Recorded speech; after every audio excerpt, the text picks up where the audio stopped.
Militer Rusia mengklaim artilerinya berhasil menghancurkan penyabot Ukraina.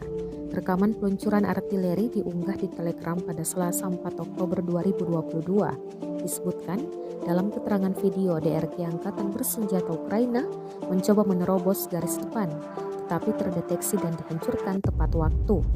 Belasan artileri Rusia meluncur menghabisi penyabot Ukraina.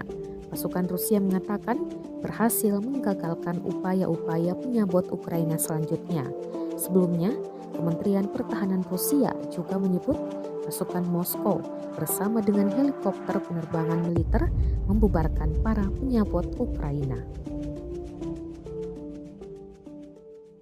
Terima kasih sudah nonton.